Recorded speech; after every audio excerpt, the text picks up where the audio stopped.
Thank you for joining. So this is Thailand. I'm Valerie McKenzie. Sawadee ka. I'm Johan Wimonchalao. Swadee krap. And I'm ถัปปณี มนาเวศ สวัสดีค่ะ Now, of course, we're on every day. We're bringing you. So this is Thailand. Well, so this is Thailand, really. In other words, what should you need to know?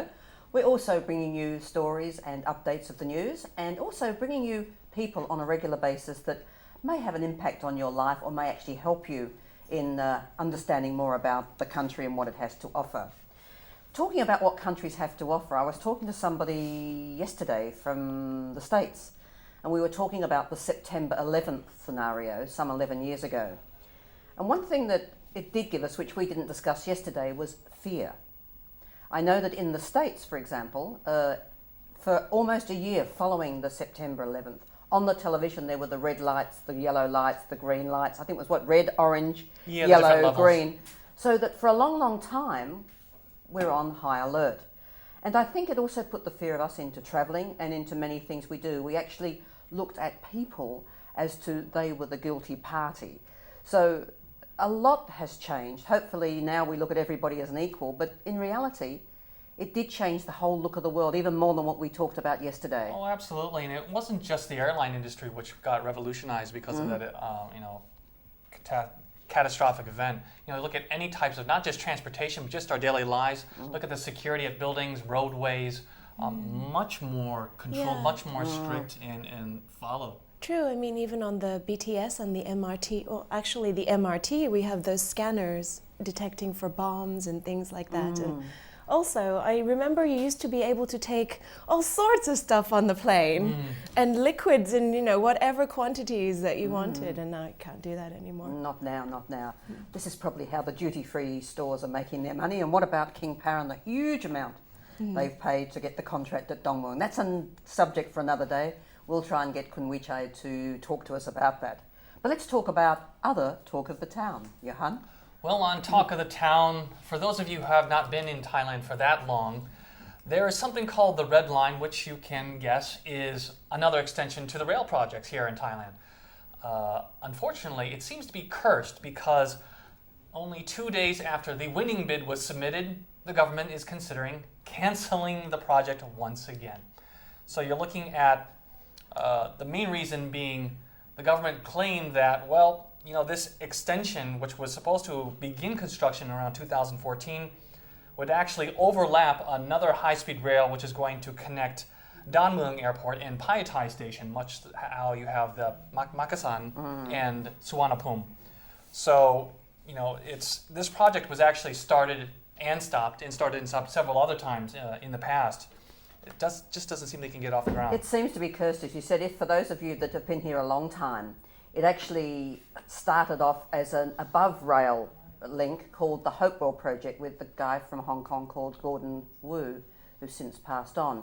But the interesting thing is that those pylons are still standing. And in fact, if you remember, some crashed down the other day because somebody found that there was some copper inside those poles or those concrete blocks. So they started actually unscrewing it and selling the copper. What happened is that was holding part of these areas together. So someone's making money out of it, but not the right way. But I agree, it seems cursed, doesn't it? It collapsed and hurt someone. Exactly. The structures are still there as you head out of town around Vipawadi. Yeah, well, there's almost 176 billion baht being allocated for railway projects alone up for the next couple of years. So we're talking about huge sums of money here. And the fact that a project this large was actually made it through the bidding process, and then only now they're thinking, maybe we don't want to do this anymore. Sounds like there's a little waffling back and forth. It's much the same as you have the BTS, that extension that went over the Chao Phraya River. It took 10 years for them to finish that. So who knows? So this is Thailand. Yeah, this is Thailand, exactly. All right. Tara, what's another story? Speaking of toing and froing, we have a bit of news here about governmental organizations who are opposing an attempt by large business groups to amend 37 corporate and environmental laws. So the representatives of the Thai Chamber of Commerce, the Federation of Thai Industries, and the Thai Bankers Association are pushing for a change in legal amendments in order to update some of the laws which are currently in place, which they claim are hindering Thailand's global global competitiveness. Now, these 37 laws include acts and ministerial regulations. For example, I'll just give you a few. They want to change laws relating to the liabilities on substandard products and goods prices, environmental impacts, and tax privileges. For example, in the 2008 Product Liability Act, if a producer has unsafe products, the consumers and private companies who take them to court are, well, at the moment you just take them to court, but at the moment the business groups want to add a prerequisite that the consumers who accuse them of having substandard goods will have to prove their allegations first. Okay, so the counter argument is that it's very difficult to point out the flaws in goods, for example, technology products. Sure. If you don't have the training for that, you wouldn't know, you just know that it doesn't work or something's wrong with it. They also want to scrap the 1999 Price of Goods and Services Acts, which will allow the government to step in and control the price of goods and services whenever it is necessary. So right now they're arguing that it gives them less freedom, so on and so forth. So there's 37 of these, and at the moment the battle is on to see who will win. Well, there are some good ones, obviously, and some bad ones. I Yes, think the government exactly. controlling prices is fine as long as it's downwards. Yeah. And I think that but the one where the consumer has to prove the situation, I think that is going to be very difficult because, as you say, if from a technological point of view, what do you do if, in fact, you have to bring in a technology expert and that costs you money? Or if it's a consumer product, it will have gone off more and more and more. So I don't know, but at least we're having a look at these law changes, so that's a step in the right direction. Well, it seems there's always battle between the two sides. You have business who obviously want to make a profit and want to have as much of an open market as possible, and of course the NGOs want to protect the consumers, the environment. So it's finding the balance between the two, and you got to find it somewhere. Sure, step in the right direction. Yes, it is. 37 laws. Well, the last bit of news for today, or actually the second to last bit of news for today, is taking a look at the remaining 500,000 tons of rice left over from the pledging scheme. There was actually initially almost 750,000, but only 200,000 actually got sold because of low offering prices. Surprise, surprise. So now they're looking to offload this 500,000 tons. And the government is already spent almost 260 billion baht buying these rice under the rice pledging scheme already. Already. Kind of a not a very good program. Well, I don't know, but fortunately next week we're going to be talking to the head, I think the president of the Rice Association. So we'd like to hear it from that side also, so that we can actually see what the issues are. And you as expats say, what's it got to do with me? Well, it is affecting the economy greatly. It is affecting the price of rice, and it's affecting, an on-flow from there. So we're going to bring you that story, and we'll talk about also the different qualities of rice that we can get, and how nations around us also have the homily type products now. So there's a lot more competition, and more to come from Myanmar. Well, they actually mentioned that the fact that neighboring countries, because they have lower production costs, that under this pledging scheme, that people were smuggling in lower rice and then buying it, having the government here buy it at a higher price.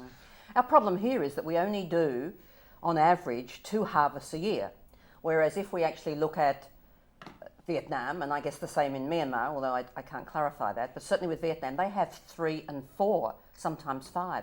And their argument is, look, it doesn't affect the soil. We actually look after the soil, we till the soil, we do everything we should.